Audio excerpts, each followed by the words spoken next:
Yang bilang kita mau rusak pada kecele. Coba nanti Anda tulis mereka kecele gitu. Salah prediksi ke arah yang lebih cepat lagi. Tapi kan kita tahu hambatan masih akan besar di depan, mengingat global juga belum baik kondisinya. Jadi kita harus pastikan domestiknya tumbuh dengan bagus, dan segala mesin atau perusahaan-perusahaan yang ekspor oriented yang masih bisa ekspor kita akan dukung supaya mereka bisa lebih kompetitif di global market. Yang jangka pendek ada beberapa nanti inisiatif yang dikeluarkan oleh Kementerian Keuangan, beberapa kementerian di sini. Tadi saya ketemu dengan Menteri Perindustrian tadi pagi. Saya tanya apa yang bisa didorong. Saya tertarik dengan proposal mereka untuk memberi subsidi ke kendaraan listrik. Karena selain mendorong konsumsi, yang kedua kita bisa mengurangi konsumsi bahan bakar fuel BBM ya. Jadi ke depan harusnya kalau itu dipercepat lebih memperkuat daya tahan anggaran dan ekonomi kita. Ini omongan kasar dok, Pak Menteri udah ngomong tadi ya. Udah cerita kira-kira kasar ya Pak Menteri Perindustrian kira-kira ya. Udah saya bocorin dikit boleh kan? Kalau gitu saya belum boleh ngomong dong. Boleh ya? Boleh gue ngomong kan ya? Kira-kira untuk mobil listrik boleh ngomong? Biar aja gue menteri ini. Jadi gini, akan kita kasih berapa? 100.000? 100.000 mobil, subsidi mobil listrik 100.000 sampai bulan Oktober. Enggak, 100.000 pertama. Kalau habis kita kasih lagi. Kalau habis kita kasih lagi. Nanti skemanya Pak Menteri Perindustrian akan menjelaskan seperti apa. Nanti juga Menteri Perekonomian akan memberikan seperti apa. Motor listrik juga sama. 100.000 pertama karena kita kasih. Berapa subsidinya? 5 juta. Kalau habis kita kasih lagi. Kalau habis kita kasih lagi. Jadi untuk mendorong pertumbuhan ekonomi dalam jangka pendek ke depan, triwulan ketiga dan triwulan keempat, Juni awal harusnya mulai jalan. Itu salah satu kebijakan yang mungkin, atau saya boleh omong, sudah didiskusikan, tapi nanti akan diumumkan lagi. Pak Menteri Perindustrian, Pak Menteri Perekonomian, dan lain-lain. Tapi semangat kita adalah sekarang kita akan memastikan semua mesin ekonomi berjalan. Di demand udah kita dorong, sekarang di sektor manufaktur yang kita dorong lagi.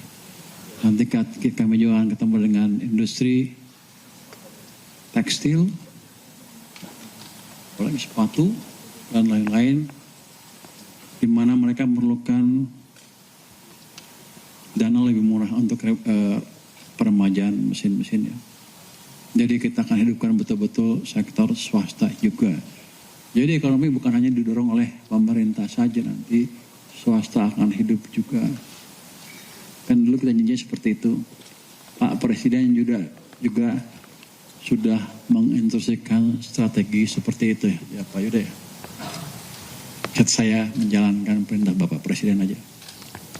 Jadi jangan takut dengan tadi 5.61 tadi, kan pasti banyak ekonom tuh yang bilang kita mau rusak pada kecele.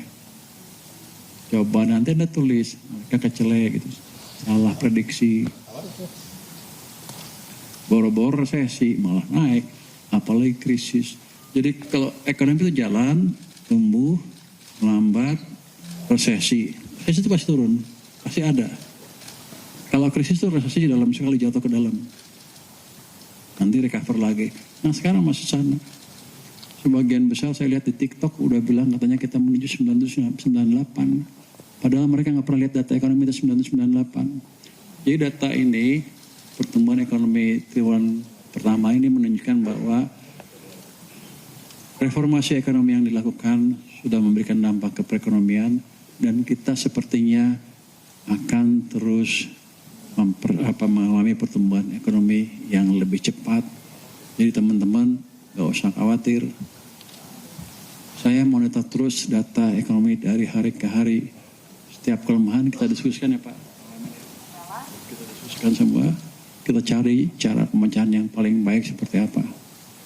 Pemerintah enggak takut atau tidak ragu untuk invest untuk menjaga laju pertumbuhan ekonomi kita. Itu yang ekonomi tadi pagi. Tapi besok kita takdir ya.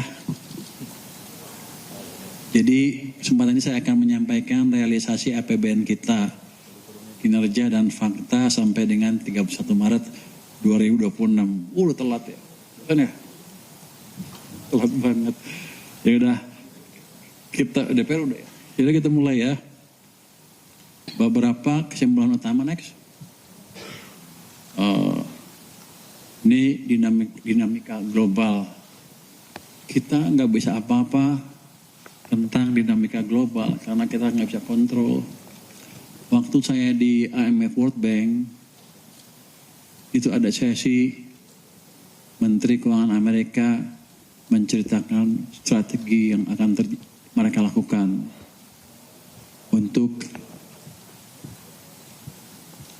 mencapai quote perdamaian dengan Iran. Tapi kalau saya lihat isinya sepihak, seolah-olah Iran diperlakukan sebagai pihak yang kalah perang dengan tuntutan Amerika yang tegas ini. Hitungan saya kan belum kalah perang. Pasti nggak akan tercapai perjanjian itu. Jadi kita mesti siap dengan konflik berkepanjangan dan harga minyak yang masih akan bertahan cukup lama. Saya pikir tadinya sebulan 2 bulan selesai perang ini, rupanya enggak.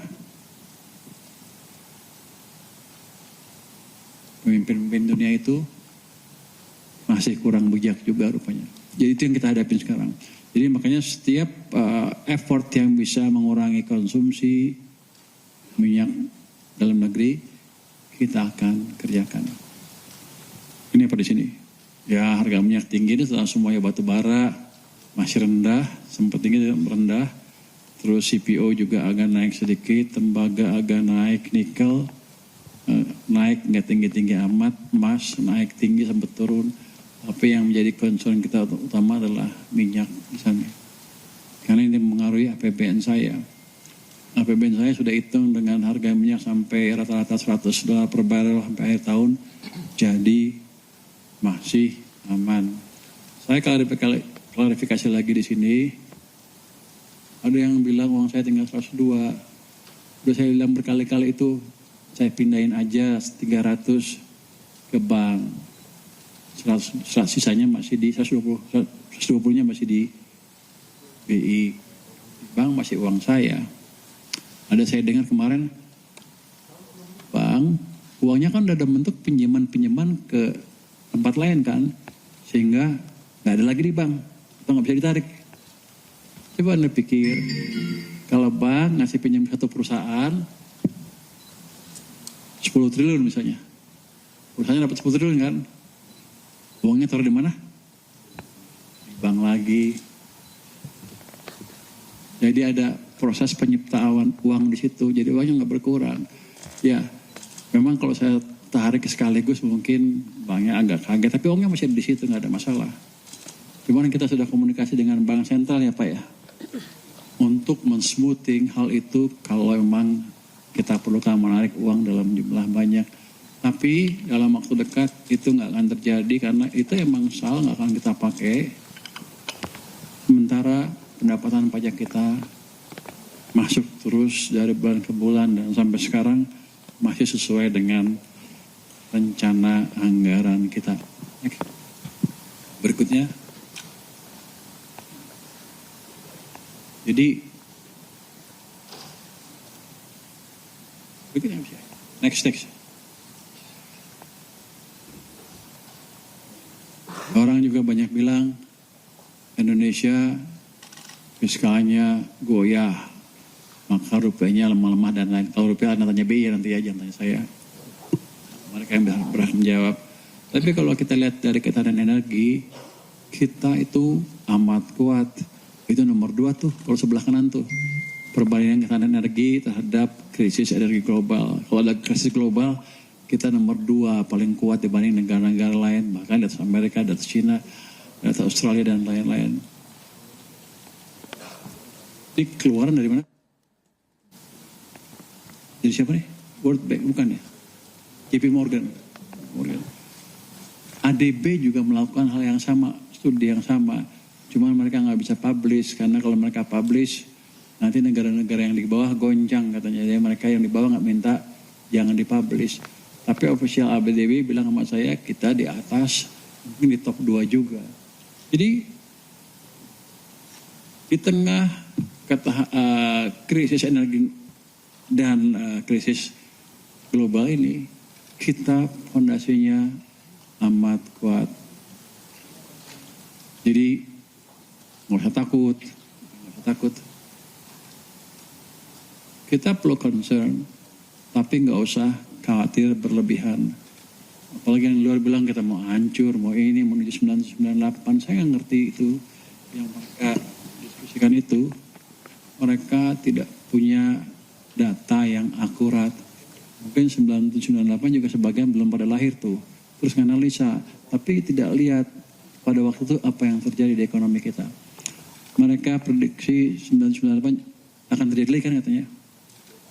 Anda perhatikan 98 jatuh pemerintahan setelah ekonomi resesi selama 1 tahun penuh.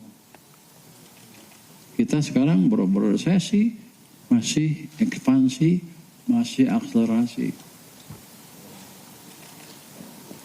Jadi itu kondisi sekarang. Jadi kalau itu bikin cerita, jangan asal bikin cerita. Lihat data yang betul. Datanya seperti itu karena saya mengamati ekonomi dari waktu ke waktu. Jadi kondisi kita stabil, aman. Ada tantangan ya, tapi kita monitor terus, orang kita perbaiki terus dari waktu ke waktu. Kita akan pastikan domestic demand kita kuat dan kita pastikan juga daya saing barang kita di luar negeri akan bagus. Antara lain apa? Saya akan panggil perusahaan tekstil, sepatu, yang membutuhkan permajaan mesin segala macam akan saya kasih bunga rendah lewat program dari Lembaga Penjamin Ekspor Indonesia. Nanti saya akan tanyakan ke Kementerian Perindustrian, perusahaan-perusahaan mana aja yang butuh itu. Jadi kita akan lebih aktif menghidupkan private sector. Karena private sector kontribusinya berapa? 90% kira-kira perekonomian. Next. Ini surplus neraca perdagangan menopang ketahanan eksternal Indonesia. Itu di tengah gejolak seperti ini, barang kita masih bersaing di pasar global. Ini kita lihat neraca perdagangnya surplus terakhir berapa?